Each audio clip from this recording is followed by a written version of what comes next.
Hi, I'm Robert Baptist with UiPath, and this is an overview of the Alpaca Form Builder. I created the Alpaca Form Builder project because attended automations in UiPath, something that's really unique to our platform, often need to contain user input that's more complex. In UiPath's 2018.3 release, there was a new activity called custom input that allowed you to display web input forms. The Alpaca UiPath Form Builder allows you to create responsive web-based user interfaces for your users to provide inputs in their attended automations without the need to know HTML or JavaScript. And the idea was to make this as easy as possible.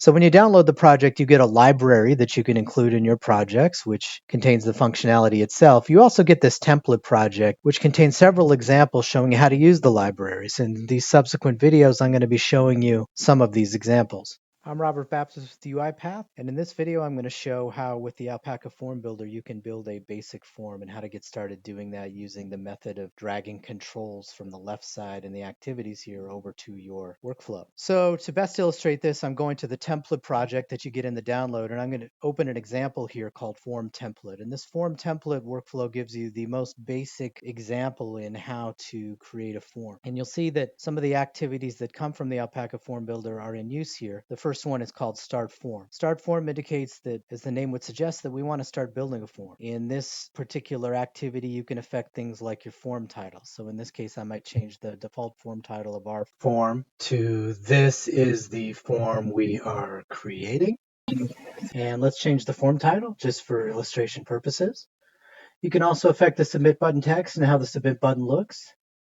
Most importantly, the start form activity outputs what's called a form payload. The form payload, the type isn't so important. It's a dictionary of strings and objects. But the form payload is what we're going to be passing around in our controls, and we'll show you that in a second. The other activity coming from Alpaca here in this workflow is called render form. Render form does what it suggests, which is render the form into an output file. So in this case, you can control the path where that gets written to. Then render form also indicates where the library should come from that Alpaca will use. For example, the Alpaca Form Builder uses jQuery, and by default, jQuery is being used from the internet. You could just as easily download jQuery and reference it locally, and here's where you would make those changes. The Alpaca Form Builder only uses libraries that it needs to, given the controls that you're using in a particular form. Also, things like what the footer HTML looks like, what the logo HTML looks like, that's all configurable here. What happens when the submit button's clicked? Usually you don't want to mess with that. And finally, the render form also takes that payload that I was talking about, that start form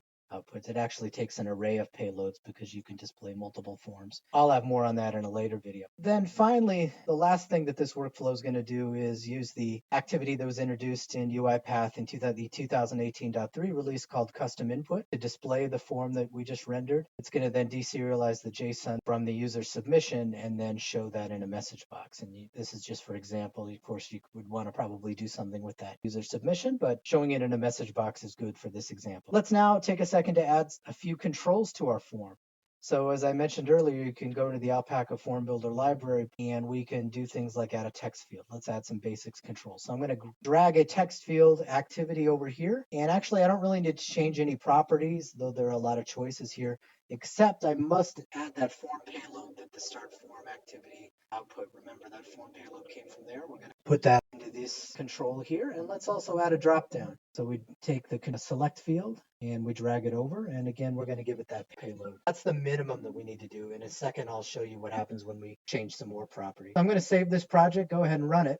And when I run it, you'll see the form come up with the title that we gave it and a couple of controls. And we, again, told it what controls that we wanted to add, a text field and a dropdown. And this is just the very basics. And if I'm an end user and I select some values here and I hit submit, those values come up in a message box here. So that's the most basic form, but what if we want to do more with our fields? Like you saw there was a strange label above the text field, and that was a default that got generated for us. What if we want to display a different caption above it? Well, for that, we would go to the text field and change its caption property. Let's change it to our text field. And there are a lot of options that you have here. These are in the documentation, one of them which is setting the default value on a field. Let's set that to our default value.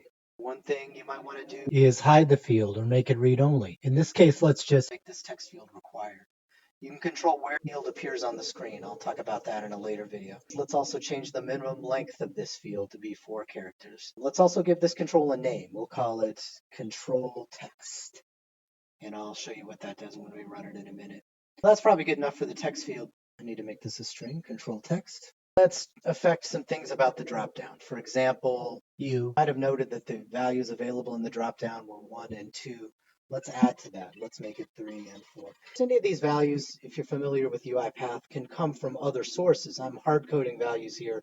This is just a string array. You can dynamically populate this dropdown from some other data in your workflow. Let's also make this a multi-select. So this was a single select dropdown that I showed in the first run. Let's now make it a multi-select dropdown. Let's also give this one a name and call it control select. Let's make it so that this one isn't sorted. Maybe we don't want to sort alphabetically, or you can also give it a function here and your own sort function. I'm going to save this workflow and run it again. And it does what you would expect, I think, in that now we have a caption up here. I didn't actually change the caption for this one. It used its name. But here we have a caption, our text field. We have a default value here. If I delete that default value and tab out, you can see the field is now required. That's one thing that we said. And also it must have at least 4 characters. That's another thing that we specified. So if I give it 2 characters and tab out, it's still going to complain that we need to have 4 characters and I can't submit the forms. Let's give this 4 characters. And then our drop down, we added the additional field. Now the user can select one or many items out of that. So there's an example of that. And when I hit submit now, you can see the names are in effect. They're more nicely named, and I can grab these values out explicitly from the JSON that comes back here. And you can see that the user's submission comes back in the message box. That's the general idea with this method of building forms with Alpaca. And there are a few other methods I'll show in later videos. You take controls from the left side. There are activities here, drag them over into your workflow, use start form and render form to control how the form is rendered, and you get to control which controls appear and in what order and what they do. One more thing of note with the output of the Alpaca form builder, if we go out to the file system and look at the HTML that was just generated in the example we just did, I can open this in a browser and it's going to work happily outside of UiPath. I can also render and execute it on my favorite web server. It's going to work. In other words, Alpaca form builder becomes a generic form builder. The resulting output is completely usable outside of UiPath. I'm Robert Baptist with UiPath, and in this video, we're going to look at the controls that are available to you with the Alpaca Form Builder. If we go to the library itself, any activity that's prefixed with lowercase ctrl stands for control. Those are all available for you to use as web form controls. And if you go to the template project that is available in the download and open a file called Multi-Form Controls Showcase, it will show you the controls that are available to you, or at least examples of the use of those controls. Before I run and show you these and describe the controls, I do want to make the point that you can have multiple forms on a single page, and this workflow is actually an example of that. There are multiple start form activities in this particular workflow. Then at the end in render form, this is why render form takes an array of payloads. Here you can see. So we're passing it multiple form payloads, and that's what's going to enable us to show multiple forms on a single page. So that's a sidebar there. Going back to the controls that are available themselves, just with text fields alone, we're coming in here and you can see there are date controls, date time controls, numbers, currency, and selectors, or what we consider to be drop downs, radio button sets, checkbox sets, etc. Let's go ahead and run this. I think the visual is better than trying to describe it verbally.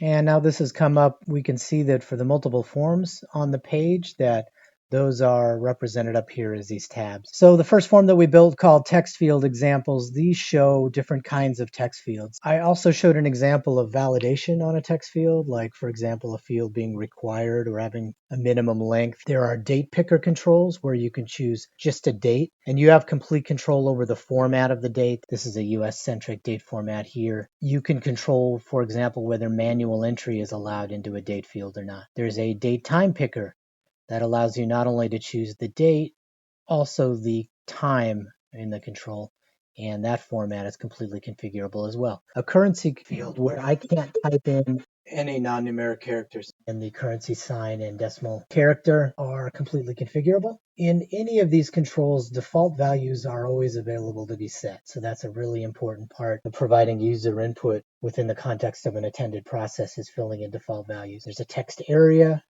a number field, and then all sorts of validation fields, like a field that will require an email address, a password field, a zip code validating field, a URL validating field, a phone number validating field. Again, all these formats are configurable, 5-digit or 9-digit zip, and finally a file selector field. More interesting, I think, are selector examples. So this includes drop downs, where again, all the elements in the drop down in any of these lists are completely configurable.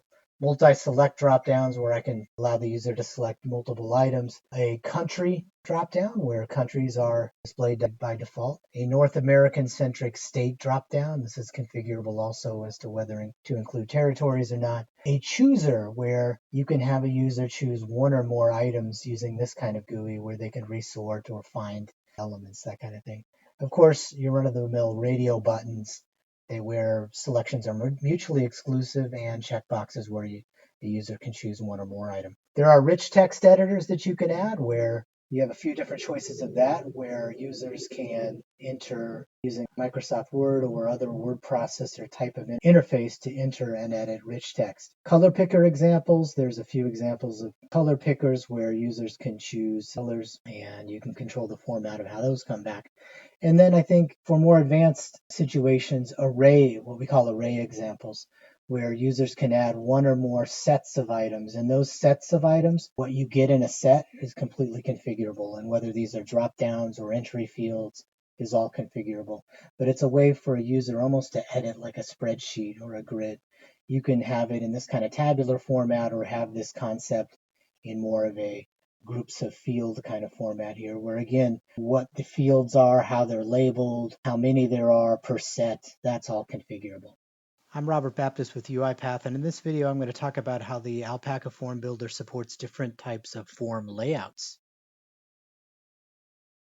If you look in the Form Builder template project that comes with the download and open a XAML file called Multi-Form Different Layouts, you'll see an example of 4 different forms, each with different numbers of column layouts. So there's a single column layout form, one with 2 columns, 3 columns, and then 4 columns. How is this done? If you look at the start form activities for each of these forms, and we're going to look at the 1 column layout here, there's a property called layout template. And in this property, you control what a row looks like for the form that you're building. And you can go ahead and just stick with the defaults. In these examples, if you want a 1-column form, use this. If you want a 4-column form, you would use this particular piece of text. Really what it's doing is it's dividing the columns up into proportions of 12 using the style sheet classes. If any of you are familiar with Bootstrap, that's the basis on which this framework is built on Bootstrap. So these style sheet classes should add up to 12. So in the 4-column example, we have 3 times 4 of these columns. And then you'll notice that each of these columns have IDs, column 1, column 2, column 3, column 4 in the 4-column example. In the single column example, you'll only see a single ID in here. Again, this adds up to 12.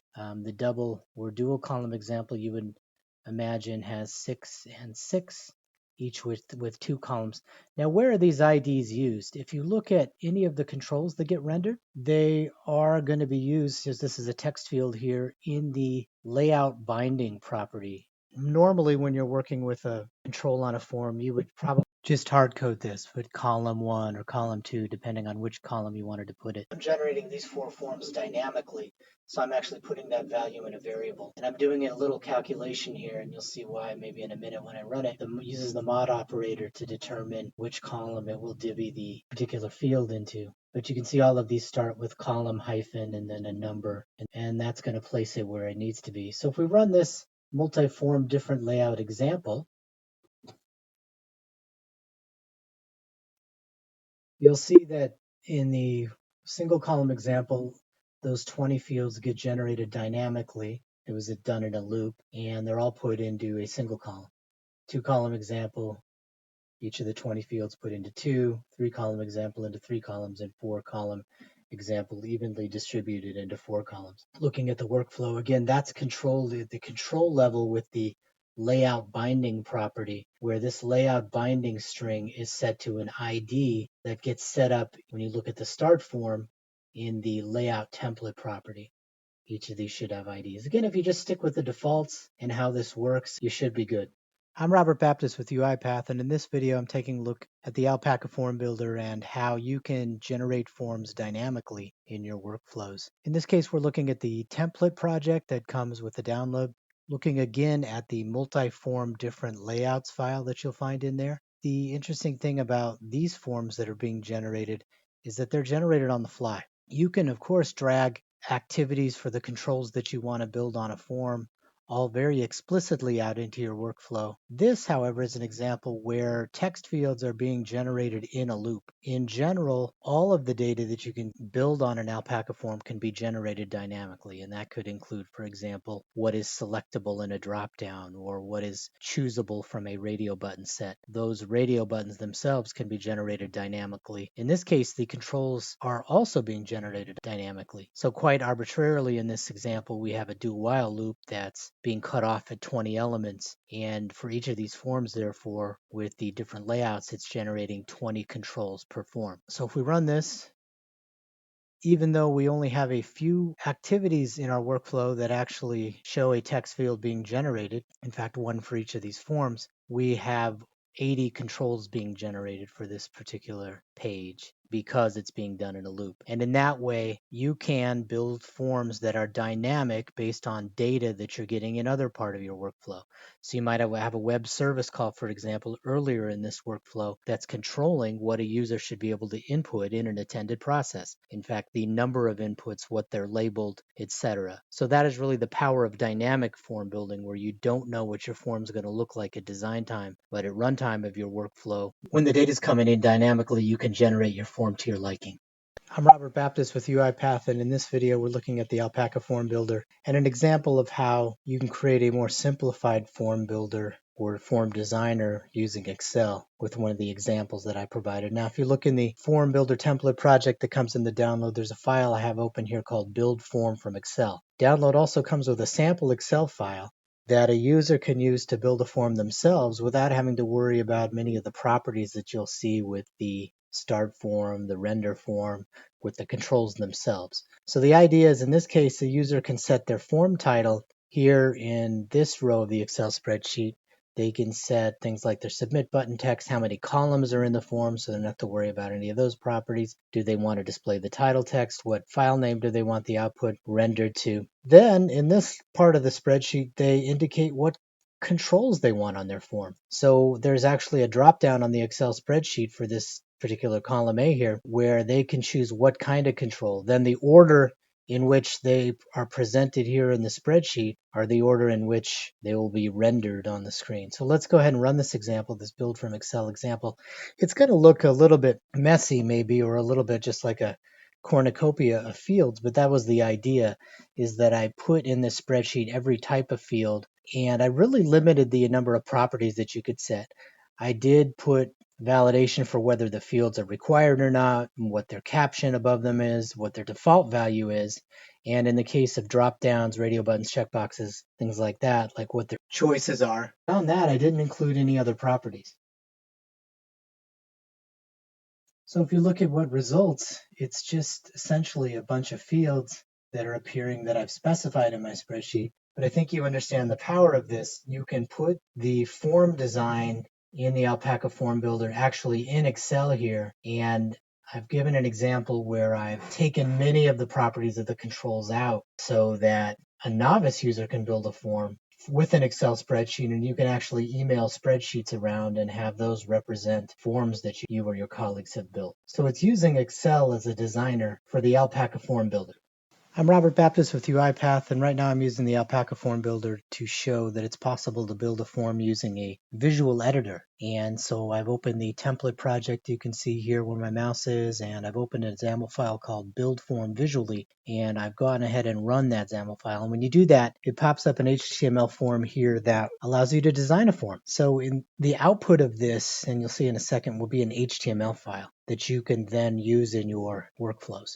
So the designer itself shows a designer tab here, a preview tab here, and then here you can save if you're done. And it starts off with a few fields by default. I can delete this password field as an example and then drag a new single line text field. You can see it's a drag and drop interface. I can drag that under here and there's a caption above it that says new text. I can click on the property pages, change the label. You can see there's many more properties to be edited here. And let's move over here and click on the Save tab. At the end, I would hit Save when I'm done designing my form. And as I said, it's going to render that form into HTML. Here I've put the form designing and the form displaying all in the same workflow for simplicity. I put up a message box that says, all right, the form has been built. Let's display it using the UiPath custom input activity. So we do that, and it's going to display the form that we just created. So in that way, you can use a visual editor to build forms within the Alpaca Form Builder. Thank you. Hi, I'm Robert with UiPath, and this video is concerning how, when you use the Alpaca Form Builder, you can take the data out of the user's form submission and use it. In this example, again, I've got the Alpaca UiPath Form Builder template project open. This is included in the download when you download the library. And this time I've got a file open called mail-to-example.xaml. And in this one, it's a very simple form. It's a form with a text field and a text area in it. The main reason I wanted to include this mail-to-example is in parsing the data out. So I show two ways that you can do that. The first thing you want to do after the custom input, getting the result back, it comes back as a JSON string. You want to deserialize that JSON string into an object. So we use deserialize JSON, and then checking for nulls and nothings. If we have some output back, then I show an example of, number one, iterating through all of the name value pairs that come back in a generic way. So this is very powerful if you want to construct an email of everything that got submitted in the form. And that's exactly what I'm doing here in this loop. And another example where I show explicitly how you can grab a specific value out of the JSON. In the subject line of the email, I actually take the value from the first text field in the user submission out explicitly. Two methods shown here, the loop, iterating through it all generically, and then the second way, getting a specific value out. This is a good sample for showing how to get data out of the user's form submission.